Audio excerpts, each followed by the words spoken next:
Welcome to Your Family Dog, the podcast where we celebrate the special bond between families and their canine companions. Whether you're a parent, grandparent, considering bringing a furry friend into your family, this show is for you.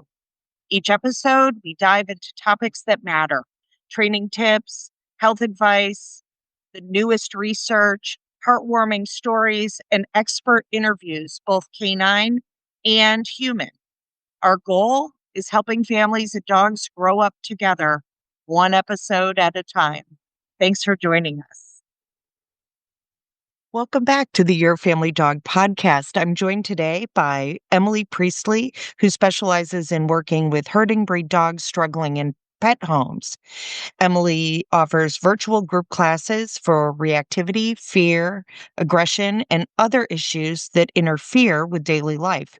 She also provides webinars designed for both trainers and pet guardians. Emily, I don't know how you haven't been on the Your Family Dog podcast before now, because you're smart and pretty and awesome. And how did we Well, miss you? thank Where you. have you been hiding? That's a good question. Probably I've just been hiding behind a bunch of herding breed dogs. So I guess I'm not really always thought about when it comes to like families and dogs and things like that. But yeah, I'm happy to be here. So thank you. Well, we're excited. I talk to tons of families and work with families. As a matter of fact, we were talking Yes. before I hit the record button. Uh, a little sweet, amazing Sheltie that's in my classes that I was like, oh, Emily, I have to learn things to see if I can figure out how to help this family. So talk to me a little bit about just briefly, your progression into dog training and why herding breeds. Yeah, it's a strange sort of, I guess, like path the way that I got here. I started years ago just volunteering and working in pit bull rescue. So that was like sort of where, like I knew that I wanted to do something with dogs. Back in those days, they still are, but back in those days, pit bulls were really misunderstood. And they're like, people, I think, would be surprised just how far we've come in the last, say, 20 years in terms of how we think about pit bulls and, like the acceptance that we have of them and the understanding. So back in those days, we did a lot of fostering and rescue and things like that. And that led me to shelter work. So I worked for about a decade working for the BCSPCA in shelter, working with, dogs from all sorts of backgrounds, hoarding cases and neglect and abuse and all sorts of stuff. And a few years ago, I decided to leave and start Wild at Heart and just have a private practice. I do have herding breed dogs and I love them. And what I found was a lot of my clients with, Australian cattle dogs and border collies, they were essentially just running up against sort of misunderstandings about what these dogs are like, what they do, what their behaviors are. And so I started working primarily with herding breed dogs, and that's where I am today. So it's a little bit of a strange progression, but it just sort of happened naturally. And I love these dogs. I think, they're especially border collies. They're one of the breeds that we know so much about. They're so recognizable. Everybody knows what a border collie is, but we also just really don't always understand them. And we have a lot of misconceptions that lead to big problems in the home. And that's where I come in. So, Well, and I think a lot of times people go, okay, these dogs are hugely trainable. Like these are dogs that literally work with huge impulse control and a willingness to be biddable with handlers. And they're not afraid of, there's like all this list of attributes that the yes, world yeah, tends to subscribe to these herding breeds that, when we're trainers, we find out, okay, but so that can be true. You can absolutely have a herding breed that's bomb proof. You can also have a herder who thinks the sky is falling and is Chicken Little and is yes. an incredibly unstable dog. So, yes, they're very smart, but that's kind of I don't know, it's like a smart child. It's a double-edged sword. You're like, how did you Yeah. get so smart, you jerk face who just did something that I never thought you would figure out? So, So talk to me about, do you have a lot of families with children who are navigating life with a herding dog as well? I do and I don't. I work with mostly people who are struggling with dogs with compulsive disorder, with sound sensitivity or noise phobia, whose dogs are reactive. Some of them are, showing aggressive behaviors and things like that. And so a lot of dogs just really not, it's like, if you think about it like a square peg round hole. We bring them home and we're trying to, we, like you say, there's so many attributes about these dogs that are great. So we see them on like America's Got Talent, and we, in our mind, it's going to be this perfect, border collie puppy, and we bring it home and it just is not. They're not an easy dog unless they have a lot of training and things like that, and exercise and enrichment, which we can talk all about. And so a lot of people that are struggling with them in a family home, not necessarily always that they're having problems with, say, kids in the home, but maybe they're not great with strangers coming into the home, and so we have like play dates and things like that happening. Or when do you find time to exercise these dogs when you have toddlers at home and you're trying to push a baby carriage while you're still working with the reactivity and all of these things. So it can sometimes it's even just a matter of fitting them into the family versus them having issues with the kids in the home. I see more issues with kids in the home with some of my Australian cattle dog clients, because those dogs can be, they're in my client base, they're a little bit more prone to aggressive behavior, I would more say so than yes. necessarily the border They're collies. edgier in my Yeah, and they're experience. really bred to put their mouths on things, and so they'll do that when they're happy, when they're excited, when they're scared, when they're, Right. going out to play fetch, when they're playing with another dog, when they're around the kids. And so even just raising those dogs, I get a lot of people who reach out to me that, the number one complaint there is, and even with the border collies, is they won't stop, like, biting at our heels and chasing us. And after 3 or 4 days with a puppy, that's exhausting, and regardless of how excited you were to bring them home. So, when you're a busy household, as I remember my son is, in his 20s now, but I remember those days with, swimming lessons, school, you've got like, soccer practice, kids coming over, all of these things. Do you have time for the border collie or, shepherd puppy or whatever it might be, or are they kind of taking a back seat? And so then we start to see some of those problem behaviors coming out that, it's frustrating, and it's a lot for a family to deal with. My heart goes out to them because I wouldn't want to go back to that myself. Right. And I don't know, I'm sure for you too. It's my heart goes out to the dog as much as it goes out to the family, because it's not as if the family's expectations are unreasonable. They Yeah. just might be unreasonable for the dog in the situation. I tell people all the time, especially if a family contacts me and says, what we really want is a border collie, I often talk them out of a puppy and Yes. into a dog that we know more about, that we know what amount of drive there is in that dog. We know that it loves children and thinks they're delightful, but not sheep. Uh, Yes. so that we know what outlets this dog requires in order to be really successful and not be chasing the kids on their bikes or expecting 3 children to stand very still in the backyard clumped together. Yeah. Well, I know sometimes I think people think I'm overly cautious, or they think that I'm maybe biased against puppies, which I guess I sort of am. But I often recommend for any family, whether you have kids or not, even for like single people who want to get an Australian cattle dog or a Malinois or a German Shepherd or a Border Collie, if you are tied to a particular outcome. So if you want the dog that's great with house guests, that's great on the trails, that is great, out and about, and all of those things, do not get a puppy.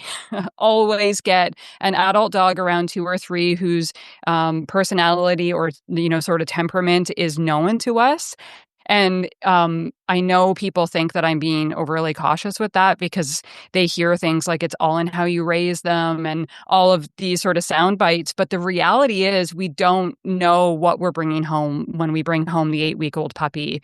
And if we're tied to that outcome, so we're tied to, that we all have, I think, in our mind that perfect border collie that we think of when we think of what dog we want. If that's the dog you want, proceed with caution if you get a puppy because it may not turn out that way.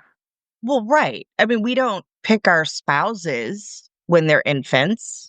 No, well, no, or unless I suppose they I mean, most of us would say the cultures that do choose to do that, we're like, that doesn't seem entirely wise. I'm sure I there's a tell listener or two out there that would say that their husband or, partner is still acting like an infant, but I guess that's for another podcast. Oh, yeah, yeah, we try not to throw anybody under the bus.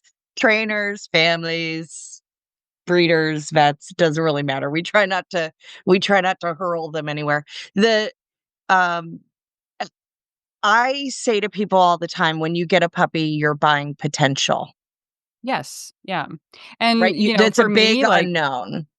it is, and, puppyhood is hard. We know that. There's like house training, teething, chewing, all of those things, sleepless nights. But with these dogs, what a lot of people aren't expecting is that as soon as you come out of that, you're going into what is an even more challenging time and the time that really will bring the best owners to tears, and that is adolescence. And adolescence with a cattle dog, with a border collie, this is not for the faint of heart.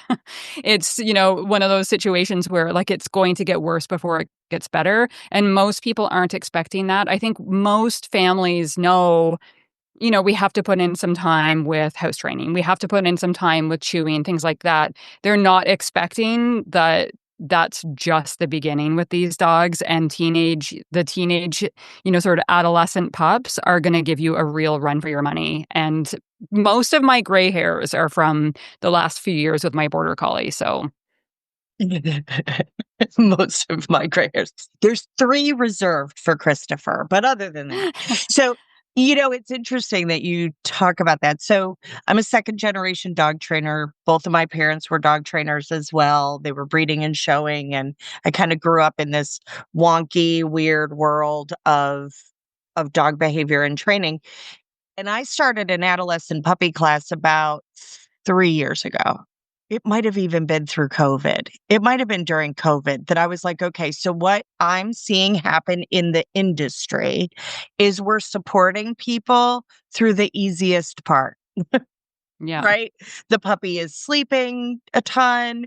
The puppy just falls out when they're tired. The things are really easy to manage. They can't reach everything, right? But where you really, as soon as you're out of that prime socialization, all puppies become teenagers. And again, like I think even about human families, like toddlers aren't fun, but lots of people do not enjoy those adolescent years. I'm one of the weirdos that I like the adolescent brain, so I don't know what's wrong with me, but I find teenagers delightful most of the time. 'Cause I love how their brains work and that they teach me at least as much as I teach them. yeah, So, but what I realized was happening was people would go to, a 4-week puppy class somewhere or a 6-week puppy class somewhere and go, "Okay, great, we're done." And I was like, "Ha, ha, ha. Everything that we just taught you is gonna suddenly get turned on its head because your puppy is in a really different developmental stage." And so I was seeing that people were coming back when puppies were like 9 months old and the people were ready to tear their hair out and they liked their puppy or they loved their puppy, but they didn't like them very much. And I will yeah, say now, most of my clients, even going through kind of the yucky bits of the messy middle of adolescence, I mean, do their puppies frustrate them sometimes? Sure.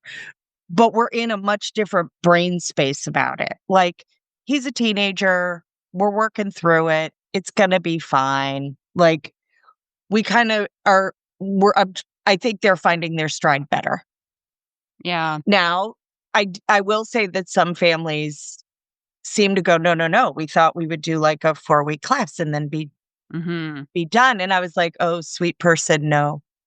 Yeah, well, it's a tough age because, like, at the shelter, it was a very common age for people to surrender their dogs, like 8, 9, 10 months, because we have these dogs who are still essentially, I consider them puppies still, and they have a lot of puppyish behaviors. They have a lot of behaviors that maybe we haven't worked on yet, like jumping and mouthing and barking and, that sort of thing. But now all of a sudden, they're in an adult body, and as soon as they kind of grow into that adult body, people tend, this is no criticism, but people tend to start finding some of those behaviors a little bit more annoying. So they're a little bit cute and maybe even encouraged when the pup is, young and cute and small. But now when we have this adult dog with adult teeth and, they're mouthing and they're barking and they're, it's just not cute anymore. So we would see a lot of people that at that point they would, I can't keep this dog anymore, and they would surrender it. So it's a really tough time, and especially for busy people, that's the time when like, exercise and enrichment needs are going to spike, and all of that, everything that we have to do for these dogs, and it can be like having another toddler or another child in the home. I would agree. Yeah. And we have intentionally, I've had some clients who are like, I'm absolutely bent on we're getting a border collie. And we just go find the couch potato version of a border Yeah. collie. And sometimes that's a 5 or a 7-year-old dog who's amazing. It's like a Labrador retriever in a border collie outfit. And it's great. Everything, it's seamless going into that home. And they're so, like all these breeds too, they're really striking. Like they're just Yes. beautiful to look at. And they're very photogenic, and you're like, "Oh my gosh, they would make such a great." It's kinda like livestock guardian dogs. The average family is like, not No. gonna enjoy living with a livestock guardian dog In because so they many wanna ways, be able yes. Yeah. to leave their doors unlocked and let all the kids in the neighborhood bomb in and out, and the average livestock guardian dog or border collie or American or Australian cattle dog is gonna be like, "No, this is not a good fit for me." Mhm. This is, it doesn't make my brain feel good. So if someone's considering getting a herding breed, what kinds of things we've touched on enrichment, we've touched on lots of training, lots of exercise. What does a lot of exercise mean? Yeah, well, it's a loaded question because it can look so different for so many different dogs. But and I'm not trying to prescribe, um I think there's this fine line where people think that all of a sudden we're saying you have to run this dog for hours and like I over exercise them essentially. That's not what we're looking for, but these dogs also are able to go a lot longer and harder than most people think. I've heard stories of dogs who work 50 kilometers a day, and then their working handlers, when they come back to the farm at the end of the night, have the dogs running beside the quad because they still, quote unquote, need their exercise. So when you think about a dog who is bred to be able to handle and do that, and with ease, like these dogs will they would go longer than that if you if you needed them to. They go from that in one generation to created in a condo. We really have to look at how much we're able to provide for them. And so in my home, my dogs have many, many hours in a day where, like, even right now, they're loose. The door is open to the yard. They can get up, they can move around, they can go out and they can sniff, they can play with each other. We will also be going for some sort of walk today. Easily, we could do a 5-kilometer walk, and that would be nothing for them. Like that would be in my home, that would be just the bare minimum. I am a firm, strong believer that these dogs have to be able to run and move their legs. So I've worked with some border collies who were, 2 years old and they've never been off a leash before. They've never actually been able to run. I think that is an ethical dilemma. I don't know that it's fair to do that to dogs who are bred to be able to work all day. So being able to provide can be challenging for sure. When we look at it in context of how much they should be or could do, Stormy, she's kind of wandering around here in the background, my Merle border collie. Before I got her, she was owned by somebody who did 20 kilometers a day with her running. Mitch, my working line border collie, who is new to me as of last September, I guess we brought him home. He is an open trial dog, so he's a fully trained, fully fledged, retired trial dog.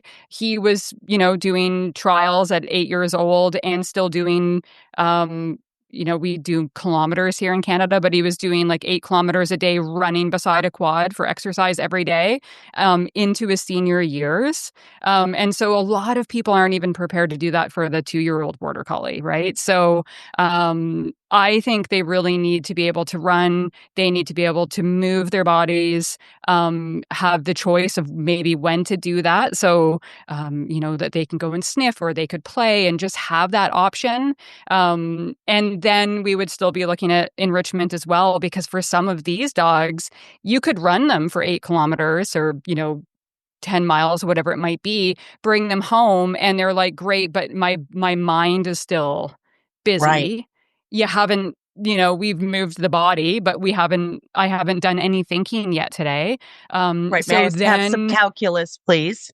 Yes, so because when they're working sheep, they're not just moving their body and running, they're also reading the sheep, they're listening to our cues, they're following our directions, they're having to, they're very good at watching the sheep, moving and accordingly. The handler is giving them instructions, but they're also, they're responsible for really making sure that they're holding up their end of the job as well.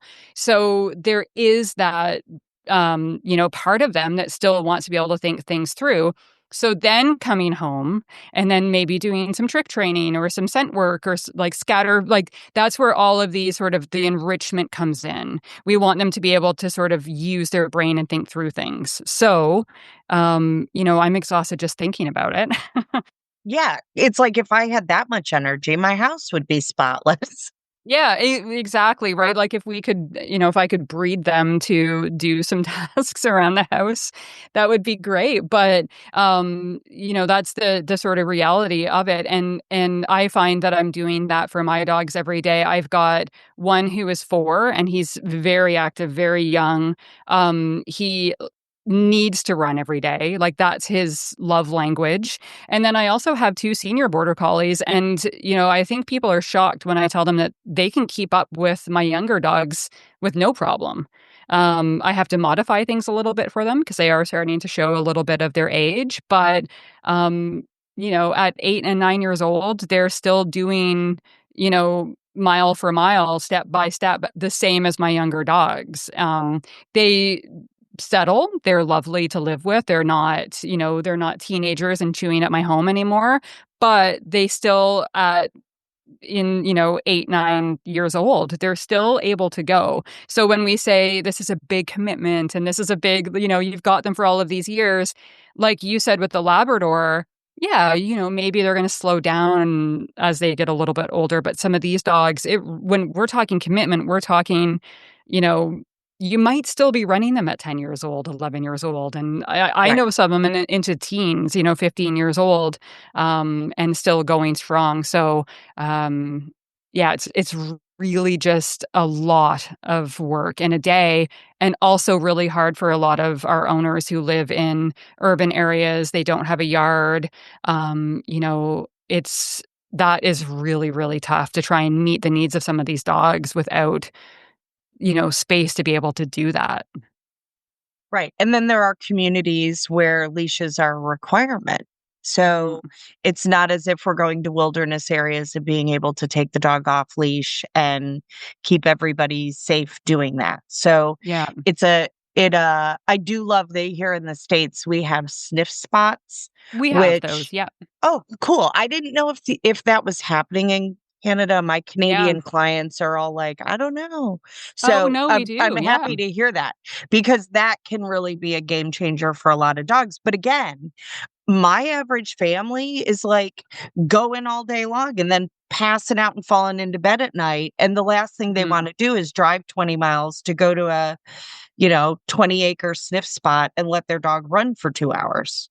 Yeah, So, or you don't have a car, or there's right. not, I mean, there's not a good one around, or um, it would be great if all of these dogs could go, you could drive to the trail and take them on a trail, but some of these dogs aren't okay with, being off leash or coming up to off leash dogs or seeing hikers or, joggers or, whatever they might encounter on the trails. That's one of the, in here where I live, there's a ton of trails and mountain bikers, and we're a very outdoorsy group of people. But people get dogs, these dogs, and they, cattle dogs, border collies, all of these, sort of they're active outdoorsy dogs, and then they can't take them on the trail because a guy comes whipping around on the trail jogging, and now we have a dog who's chasing them and biting. That happens a lot more than people think.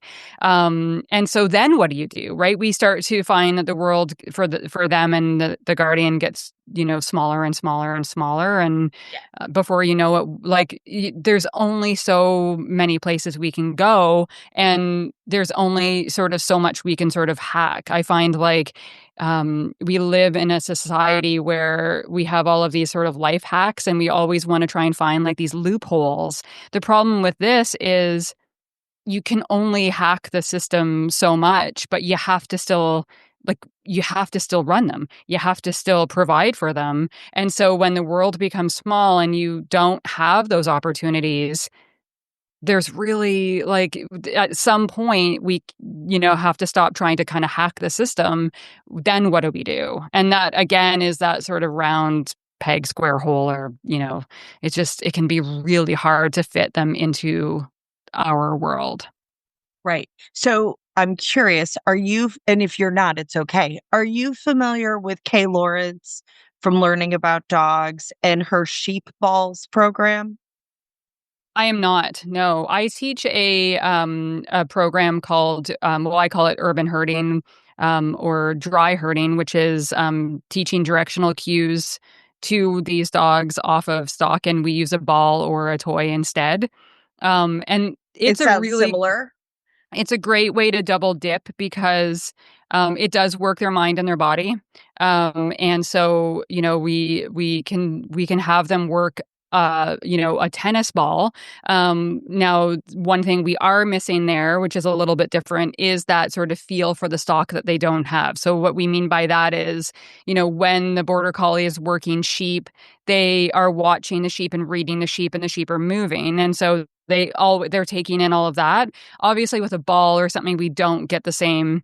The border collie doesn't have to sort of pick up on all the nuances of the sheep and what they're doing, but it gives them an outlet into what they were bred to do. I'm a firm believer that all of these dogs should have an outlet into what they were bred to do, especially, and this can be very counterintuitive to people when they first hear it, but if you have a herding breed dog, so let's say you have an Australian cattle dog who is nipping heels in a problematic way. So they are chasing your kids and biting them while they're on the bike because it's fun to do that. And that's what they were bred to do.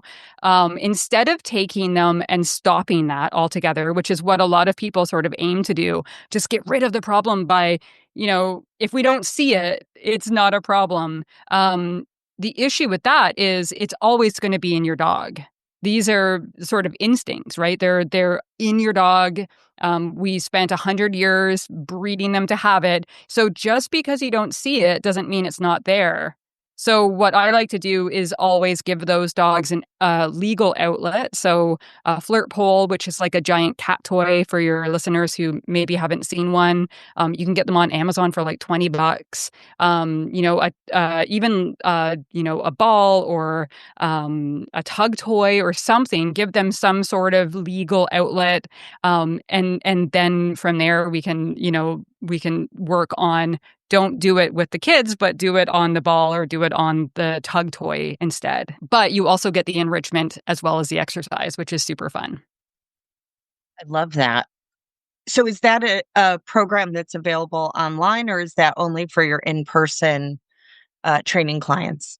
No, I actually don't do any in-person work at all. I'm all virtual now. So I teach it through an online live class, and it's a lot of fun. We have a private Facebook group where everybody can meet and share videos and things like that. It is how I taught my dog Griffin, and then we later transitioned him onto sheep. But I don't teach it as a foundational class for sheep. But it's great for the dogs who just won't ever have access to livestock, which is most border collies, like most dogs on the planet. And to be honest, a lot of them shouldn't have access to sheep, or it wouldn't be safe for them to be around livestock and things like that. So this is a great way for them to be able to have a little bit of that. And it's fun for the owners as well, because you get to kind of practice your training chops a little bit. And if you are someone who is dealing with these dogs that are having, maybe they are reactive, or maybe they are, you're struggling with them, that is a very hard place to be for a lot of guardians. It's very prone to this sort of caregiver burnout where, you can start to become just really run down from taking care of something that is always a challenge. And so having something like that is a way of sort of breathing some life back into the relationship. And it's fun for you. It's fun for the dog. There's nothing bad happens if you get it wrong. And so just having some sort of outlet to be able to enjoy your relationship with your dog can be as beneficial for you as it is for the dog. Well, and it sounds like something that even a parent could incorporate while the kids are playing outside. In one section of the yard, the dog is doing dry herding, as you as you called it, in another part of the yard with their handler. So good enrichment. The kids are seeing, like, we don't try to just completely change another family member. We embrace who that family member is and we support them. Um, do you find humans are good at it? Oh, at like teaching it At or? teaching it, yeah. Yeah, I mean, what we do is we teach it in a very incremental way. And so people get to sort of learn that style of training. If you haven't, taught a lot of tricks or, sort of commands before, it's a very sort of foolproof way of training. And I walk people through how to do that. Most people actually have a lot of fun doing it. A lot of these dogs will do it sort of naturally. So they see a toy. A lot of them will do, sort of what we call eye stalking or like eyeing, where they, it's that classic border collie sort of creep. And so those dogs are actually really easy to train because sometimes they'll just be doing the behavior and then you can just put it on cue. So, for example, a lot of border collies, if you throw the ball, a lot of them will move in sort of like an arc towards the ball. And that's a border collie trait that we've bred into them. And then you can just start to put that on cue. So it's I think a lot of owners find it fun and maybe even more enjoyable than the dogs find it, because it is something that kind of gives us that little bit of a feeling that we are, a part of the thing that they were bred to do. We all love watching sheepdogs work. We still, watch trials, or at least I do. And so it kind of gives you a little bit of that connection with your dog and with their history. I love that.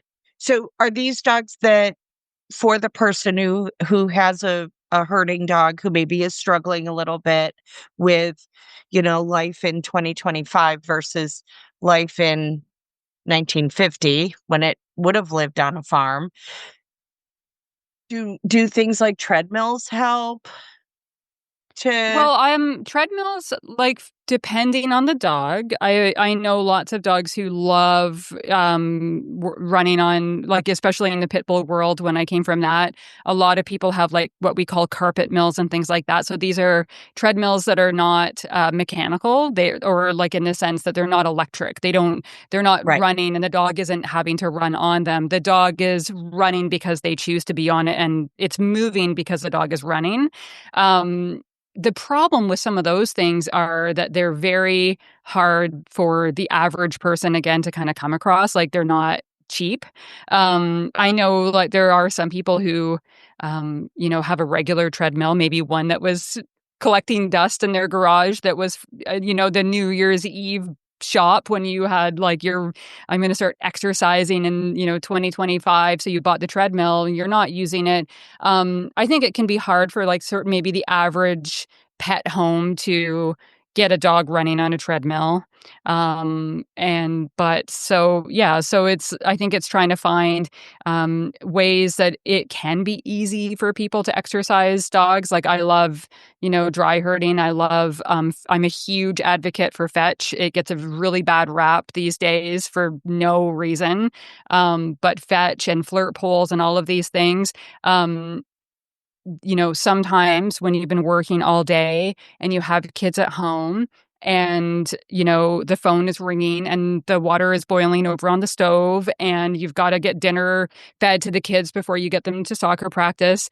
I would rather an owner go out for 10 minutes with a flirt pole or a ball and play fetch than feel like they're not allowed to do that with their dog, and that they have to, like hike them or run them or, all of these things that sometimes are just not realistic in a day. So those can be really great, easy ways to get some steps in for your dog without having to, put on your hiking boots and, hit the pavement for, an hour or something like that. So it's funny. The Tupac cake will watch other dogs play fetch, and then they just look at me like those are the dumbest dogs we've ever seen. Like fetch makes they're like, that's dumb. I don't know why any dog would do that. Where there are so many dogs who just completely delight in it. So Yes. I'm curious. I have not heard a bunch of negative stuff about fetch. So Oh, talk to me about that. well, New there's a things for people lot. to complain about.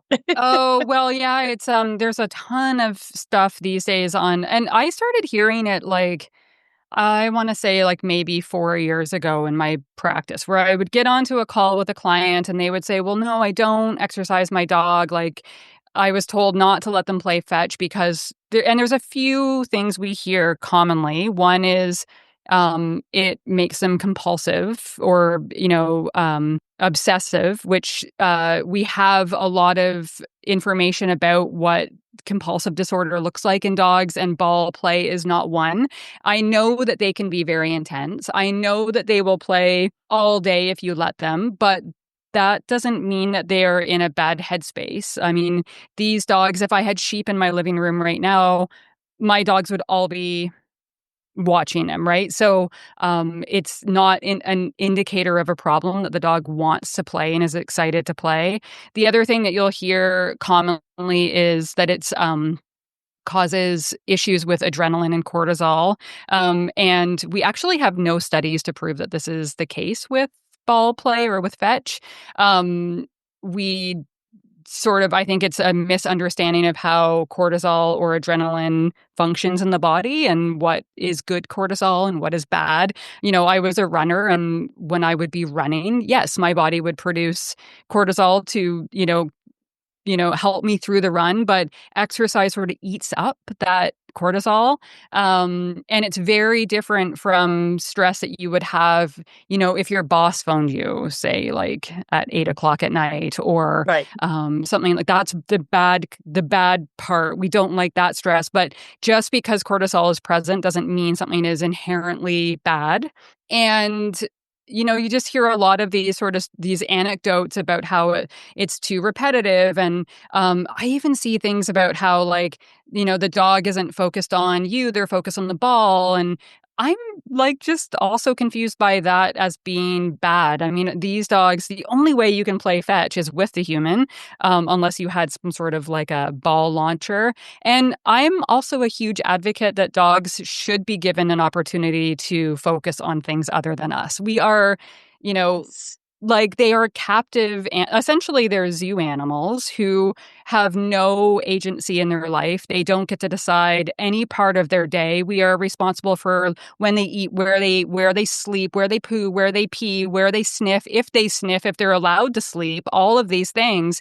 If your dog is focused on the ball for 20 minutes, consider that a win for them because they're able to participate in something that is exciting for them. And I know it can seem like they might be a bit obsessed when you bring out the ball and they're jumping and they're happy. That is not a problem. And happy, jumpy, excited dogs are okay. And it is not a sign of a behavior problem or any kind of issue. So it's really gotten demonized over the last like probably 5 years. And it's really gotten to the point now where it's so ingrained that I fear we'll never be able to sort of undo the sort of myth or the stigma about it.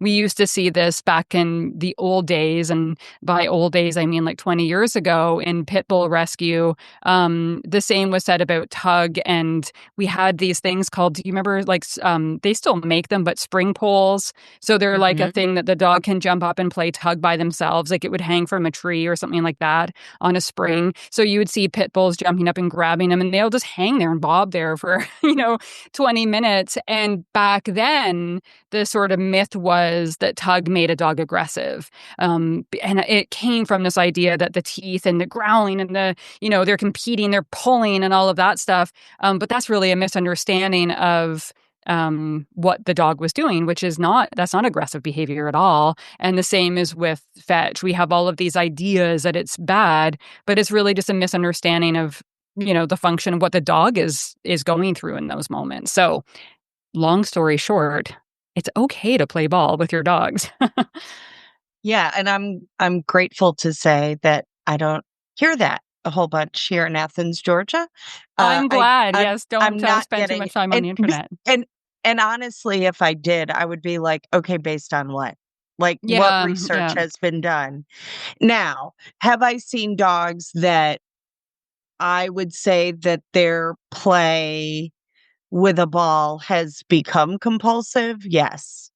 I have seen dogs who actually a lab who like couldn't think, like Yeah, couldn't I turn still it have yet off, to see it. couldn't Like, think, and it and so that dog was interesting. Uh we didn't want to take away the behavior, like we didn't want to take away the exercise and the enrichment, but we needed a dog whose eyes didn't glaze over and become like a meth head.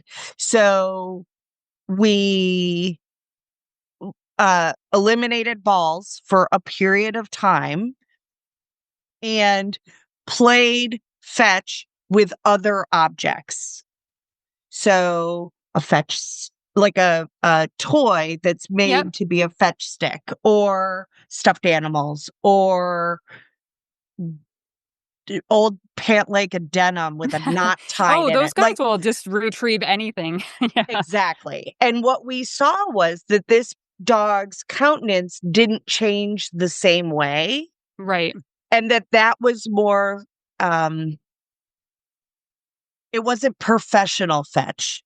It was it was amateur fetch, right? Like we were enjoying the play. We weren't fixated on the play. And so we did slowly over time, we were able to add balls back in and end up with a dog that was more stable. But we knew that if we forgot to grab other toys to do this with, the dog would, again, his name was Tony, would Mhm. switch over and then like just couldn't think, like really Right. couldn't function. And they had an all adult household, but it was becoming problematic. Right. So, I was Yeah, really it's glad we could work on it. I think probably, well, not all of my dogs play fetch. Stormy, my female border collie, she does not really see toys. Like there's not a toy on the planet she wants to play with.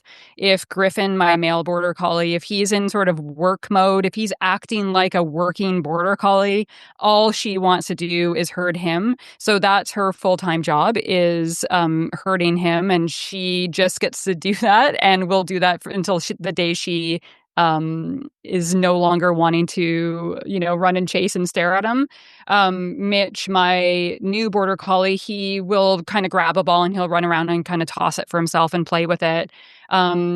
Mozzie, my cattle dog, she will like run and chase them when they're right in front of her. If you throw a ball, she's very, very Australian cattle dog. She wants to like rush, grab, bite. And so that's her MO. And then Griffin, my young dog, he is more intense on a ball than he is on sheep. He loves it. He gets very sort of what people might consider problematic. He's very intent. He doesn't want to stop. He's, very, very fixated on the ball. But, these dogs, if you look at how they are on sheep, I think, again, it's sort of like a misconception of them. If we start to look at them as being problematic on a ball, if people are concerned about their border collie being that way with a ball, I recommend they never, go near sheep with their border collie Oh, because, right. it's these dogs. If you replace the ball with a sheep, all of a sudden it's not problematic and that's fine. It's the same. It's all the same stuff from the same Right. function, the same behavior, the same root, everything. Right. And so, I'm a huge advocate for letting these dogs be intense, letting them be, fixated or happy or excited or, for lack of a better word, let them be obsessed. It's very, very different than compulsive disorder, which is an actual, diagnosable condition that these dogs can have. So I like to do it every day with my dogs. On some level, we get out and we run and they play and they get to chase and bite and grab and, be obsessed with whatever it is that day that they want to be obsessed with, because again, they don't get the chance to do the things that I do. I get to pick up my phone, I get to read a book, I get to go out with my friends, I get to do all of these things without permission.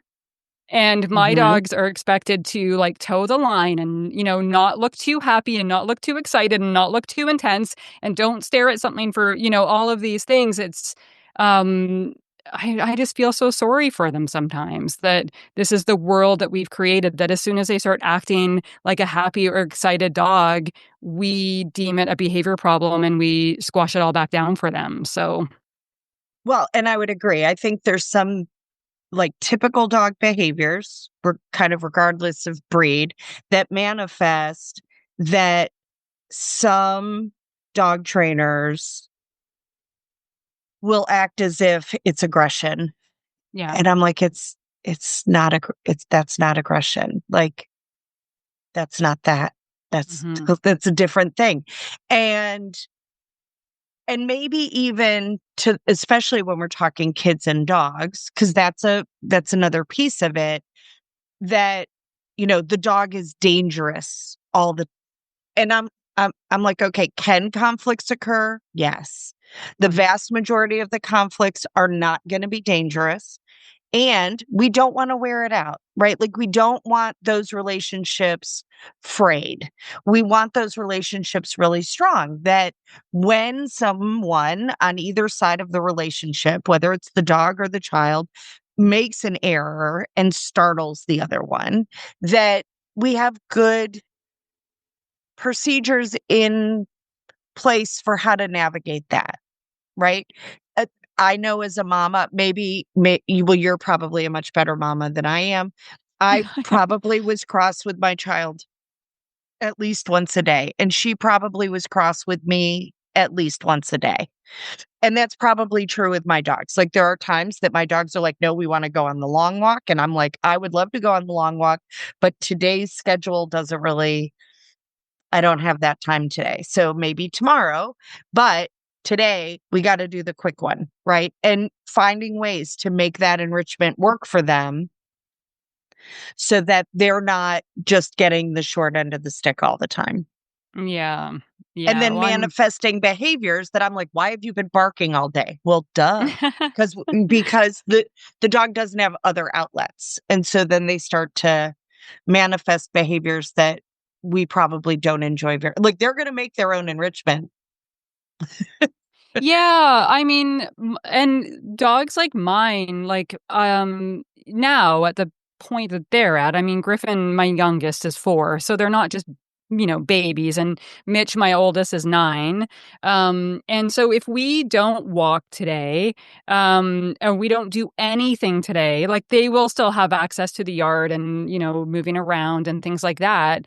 For them, they're going to get antsy. They're going to get a little like they'll be kind of nagging at me a little bit, but they're going to cope. I still really feel like I owe it to them to make sure that they get out. The most these days that I ever skip is one day. So if we have a busy day, some days we don't go out for a walk, but it's very few and far between. The vast majority of days we are, I've even, through dry herding, I even taught Griffin to run in big circles. So I will take him to a field and I will run him in circles and lunge him like a horse so that he can just get that movement in, because that's when they're happiest. And I just think that I owe that to them as their guardian. I think that's all amazing and wonderful. I had clients that had a border collie lab cross. So it was a fascinating combination, right? Because the dog was like, I don't know if I need to stare at the ball or chase the ball or bite the ball or chew up the ball or what I need Do I to bring do it? with Do I? Yeah. right. What do I do with this? But they, their kids, they got 3 remote control trucks that went pretty quickly, like Oh, yeah. pretty fast. And they put stuffed animal sheep on them. Oh, yeah. There you go. And so the boys would be playing with their remote controlled trucks. They were like school age, like probably late elementary school to late middle school, right? So mixed in there. And they had the best time. Like every once in a while, John's sheep would take a hard left and dive out of the way, and the dog would be like, blast it, I gotta go get that one. And now these two are making a break for it. And they got to a really beautiful place with it. And I was like, that's just amazing. Like, thank you for doing awesome things for your dog, right? Because they were like, well, and I think they figured it out by accident. I think somebody was out playing fetch with them and the boys were running the remote control cars, and the border collie part of the brain kicked in and said, must chase the running Yes. cars. And very quickly they had a hoot nanny going on. So, That's hilarious. but it was like super cute. And I've also had families who are like, we're going to go get 3 dwarf Nubian goats. And Good the for border them. collie Yeah. can be in charge of those during the day because goats don't really herd all that much. So it was like Sisyphus, right? They gave the border collie the darn near impossible task of trying to keep 3 goats together. But it ended up being a good solution for them.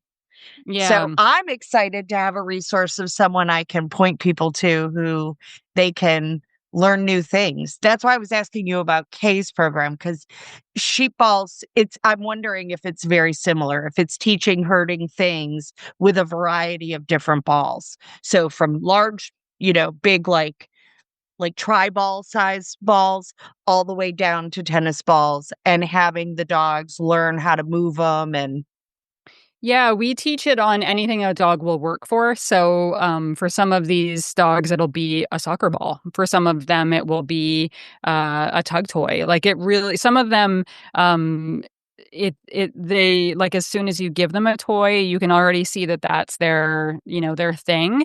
And I think people would be surprised to find that, because there is this sort of misconception that these dogs all should be working sheep, or that they would all have a better life if they had access to goats or sheep and things like that. And the reality is, many of these dogs will never be the right candidate to be a working dog. You can have a whole litter of, puppies that were bred to be working dogs, and not every single one of them is going to go on to be a trial winner. And the reality is, it's okay that they don't always have sheep.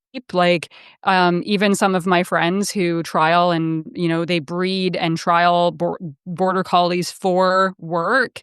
I would argue that, yes, the dogs have a lot of enrichment and exercise from working the sheep every day, but it's a lot less than people think. So some of them are working for 15 minutes a day, and the right. rest of their day is running with the quad, being with the family, going to town in the truck, running around playing with the other dogs.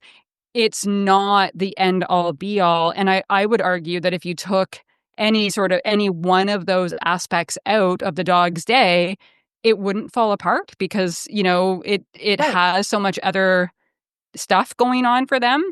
And so it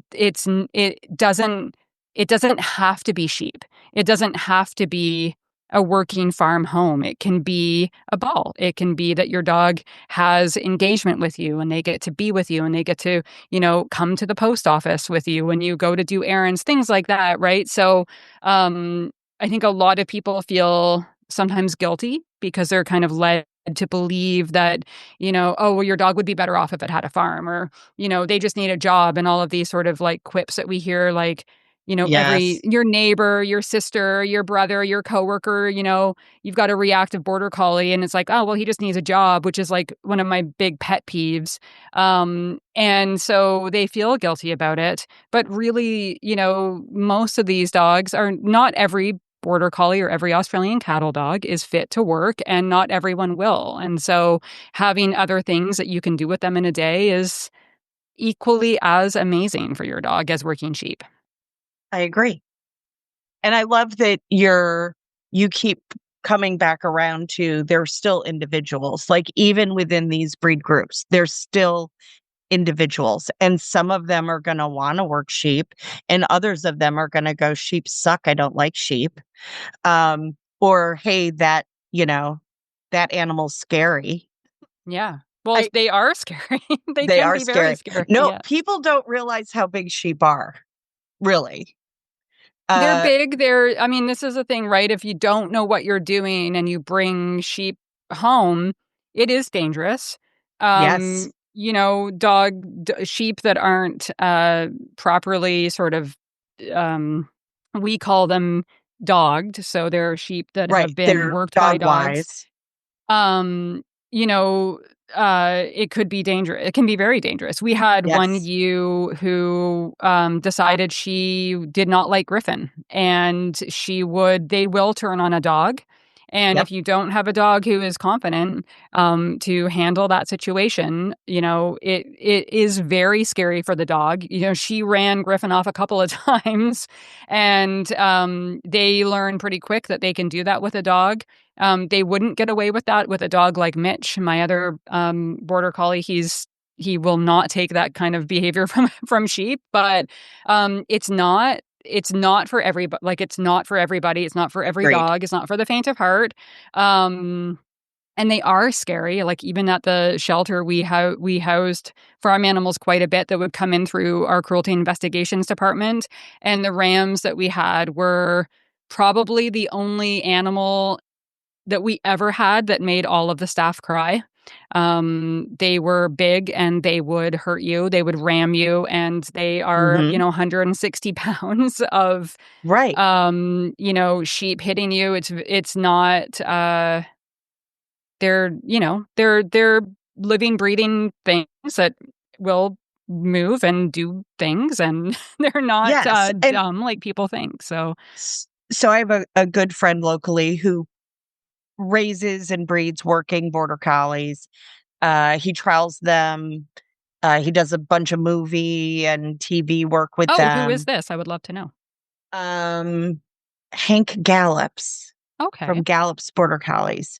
And so I've had some clients who had herders that I'm like, well, let's go in herding instinct test the dog and see what Hank thinks and get his input on it.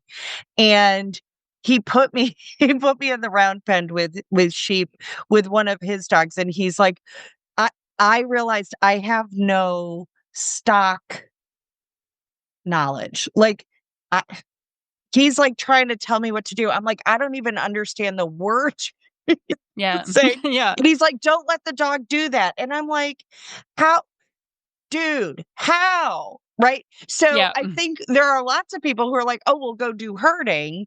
And, I eventually wasn't awful at it, but it was very clear to me that this was not going to be like a natural gift of being able No. to have this talent. Yeah. And I'm old, so getting hit by sheep was not Oh, yeah, fun. I know, and they will, like it's a lot of walking backwards, and so you can do a It lot of is a lot. tripping. Yes. And,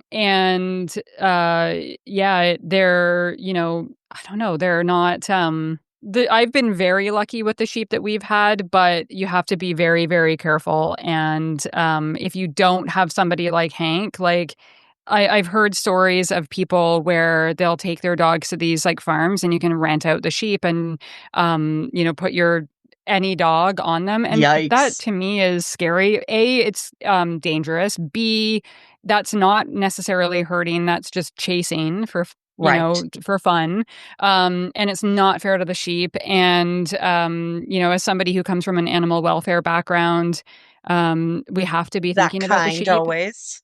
Yeah, and, like, the sheep are they will move from a dog the reason why we breed border collies to stare and things like that is so that they mimic predators, and, it is very predatory in nature, and sheep automatically move away from that. It's like two magnets pushing against each other. They will, Right. move. Um, but it's just not a safe thing, right? No, it's a much bigger. I think people think sheep are 40 pounds. Yeah, I And think the ones we they're had were like 150, about right. that. Yeah, Right. Some are bigger. yeah. Um, I will also say we went to a herding dog trial. My mother had just gotten into Swedish Valhunds. She wanted something she could whelp on a table. And so she took her male to do herding instinct at a big border collie trial. It was wonderful to watch. It absolutely made me realize that I am not cut out for border collie, which is not news. Um, but I can appreciate the magic that they are, right? Like Right. two things can be true at the same time. But when we put this, like, I don't know, he was probably an 8-month-old Valhund puppy in the round pen with sheep that had been traditionally worked by either Aussies or border collies, the sheep were positive that that was a wolf. Like the sheep were completely panicked, even Yeah. though they're very dog wise. Rotties had been working them, driving them. They were fine with that. But you put that little short legged corgi looking thing in there, and they were like, that is beyond the pale. It's a dragon. We're all going to, lose our marbles. Um, and so the sheep are trying to climb out of the pen to the Yeah, point. and that's, like, really not what we would normally wanna Right, see. I mean, right, when you watch, border collies moving sheep, it should be very calm. quiet. We don't want sheep scattering and, running all over the place. We want them to be, Right. and they get points in trials for this, that the sheep, the dog comes up and starts moving the sheep, and the sheep just calmly walk down the field. In a perfect world, Right. that's what we would see. And so, when we see sheep panicking and things like that, they're really just getting hazed by a dog. A lot of those dogs were Well, and to be clear, the dog was just as afraid of the sheep, right? So this right, was a young dog. He had never seen sheep before.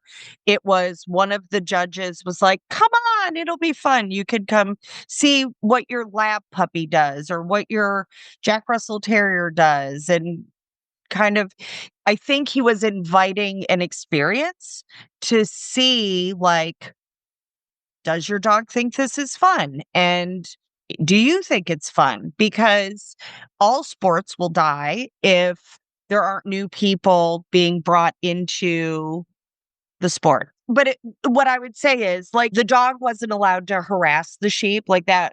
Like, there was good hygiene for the whole thing, but right, it was really clear that even dogs who regularly or sheep that were regularly worked by different breeds of dogs, if there was a novel dog that didn't look like what they were accustomed to, you could see that that was not fair. Right, right. and that those sheep were terrified. So, um, my mom did go on because he liked herding. She went on to do herding with him and to take some classes, um, and they had a great time with it. I don't think they majorly stuck with it because it's very physical for the handler too, and it's Yeah. Georgia where it's hot. So, um but it was fast. I love watching. I mean, I love behavior anyway. I mean, we still, you can go on YouTube if you haven't ever seen it. The listeners, you can go on YouTube. There's lots of, if you type in like sheepdog trial, there's lots of videos to, just access like that. And it really is, like, it's been a popular sport for 100 years, and we still enjoy it, right? And there's a reason for that. They're beautiful dogs, they're very stylish, they're fun to watch. I know I have different hobbies than some people, but I really enjoy watching them work and just doing what they were bred to do. It's gorgeous. Okay, so that's it for part one of our interview with Emily Priestley. Be sure to join us next time to pick up with part two. Thank you so much for spending part of your precious day with us. If you enjoyed the show, be sure to follow, rate, subscribe so that you never miss an episode. We'd love to hear from you. Connect with us on social media or email us at yourfamilydogpodcast@gmail.com. We'll see you soon.